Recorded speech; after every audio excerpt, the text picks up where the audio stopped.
പുതിയ നിരോധനത്തിൻ്റെ ഭാഗമായി ഡസൻ കണക്കിന് രാജ്യങ്ങളിലെ പൗരന്മാർക്ക് US-ലേക്ക് കടക്കാൻ വ്യാപകമായി യാത്രാ നിയന്ത്രണങ്ങൾ ഏർപ്പെടുത്തിയതായാണ് പുറത്തുവരുന്ന റിപ്പോർട്ടുകൾ.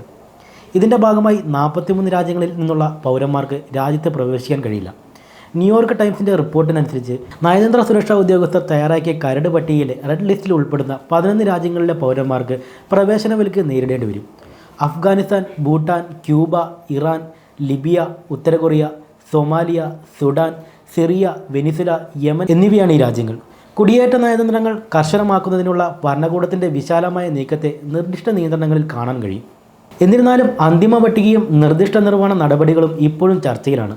സ്റ്റേറ്റ് സെക്രട്ടറി മാർക്കോ റൂബിയോയുടെ അനുമതി കാത്തിരിക്കുന്ന വിലക്ക് നടപടി അദ്ദേഹത്തിൻ്റെ കൂടി ഔദ്യോഗിക അനുവാദം കിട്ടിയാൽ നടപ്പിലാക്കും.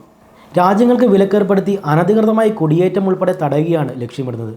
ഇത്തരത്തിൽ വിലക്ക് ഏർപ്പെടുത്തുന്നത് രാജ്യസുരക്ഷയെ മുൻനിർത്തിയാണ്. പൊതുവെ ട്രംപിൻ്റെ നിലപാടുകൾക്കനുസരിച്ച് പല രാജ്യങ്ങളെയും തീവ്രവാദം ഉൾപ്പെടെ പ്രോത്സാഹിപ്പിക്കുന്നുവെന്ന് കാട്ടി പ്രവേശനം നിരോധിച്ചിരുന്നു. ഇതിൻ്റെ ഭാഗമായി ഇസ്രായേൽ പാലസ്തീൻ യുദ്ധ പശ്ചാത്തലത്തിൽ ഹമാസിന് അനുകൂലമായി നിലപാട് പറയുന്നവരെ ട്രംപ് നാടുകടത്തുന്നുണ്ട്. സുരക്ഷാ ഉദ്യോഗസ്ഥർ തയ്യാറാക്കിയ ലിസ്റ്റിൽ റെഡ്, ഓറഞ്ച്, യെല്ലോ തുടങ്ങിയ കാറ്റഗറിയിൽ പെടുത്തിയാണ് തരംതിരിച്ചിരിക്കുന്നത്. ഇതിൽ റെഡ് ലിസ്റ്റിൽ പെടുന്ന രാജ്യക്കാർക്ക് പൂർണ്ണമായും US-ലേക്ക് കടക്കാൻ നിരോധനം ഏർപ്പെടുത്തും. ഓറഞ്ച് ലിസ്റ്റിൽ പെടുന്ന Belarus, Eritrea, Haiti, Laos, Myanmar, Pakistan, Russia, Sierra Leone, ദക്ഷിണ സുഡാൻ, തുർക്ക്മെനിസ്ഥാൻ തുടങ്ങിയ രാജ്യങ്ങൾക്ക് വിലക്കില്ലെങ്കിലും കർശന പരിശോധനാ നടപടിക്രമങ്ങൾ നേരിടേണ്ടി വരും. കൂടാതെ ഇക്കൂട്ടർക്ക് വിസ നടപടികളുടെ ഭാഗമായുള്ള അഭിമുഖങ്ങളും ഉണ്ടാകും. എന്നാൽ കുടിയേറ്റ വിസയിലോ ടൂറിസ്റ്റ് വിസയിലോ യാത്ര ചെയ്യുന്ന ആളുകളെ അനുവദിക്കില്ല എന്നും പറയുന്നുണ്ട്.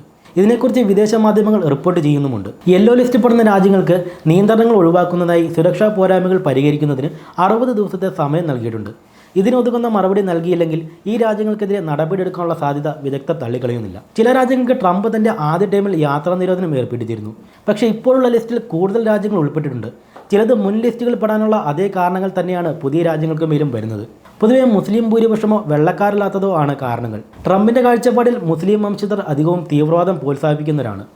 ഇത് പല കോണിലും പ്രതിഷേധത്തിന് ഇടവച്ചിരുന്നു.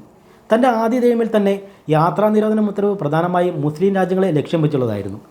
തീരുമാനം ഔദ്യോഗിക നിയമമായി വന്നിട്ടില്ലെങ്കിലും ആദ്യ ടൈമിലെ യാത്രാ വിലക്കിനേക്കാളും കടുപ്പമേറിയതാണ് ഇപ്പോഴത്തെ എന്നാണ് വിദഗ്ധർ പറയുന്നത്. വിലക്കേർപ്പെടുന്ന രാജ്യങ്ങൾക്കായി നയതന്ത്ര സുരക്ഷാ ഉദ്യോഗസ്ഥർ തയ്യാറാക്കിയ കരട് പട്ടിക വൈറ്റ് ഹൗസിലെത്തുമ്പോൾ കൂടുതൽ മാറ്റങ്ങൾ വന്നേക്കാമെന്നാണ് പുറത്തുവരുന്ന റിപ്പോർട്ടുകൾ.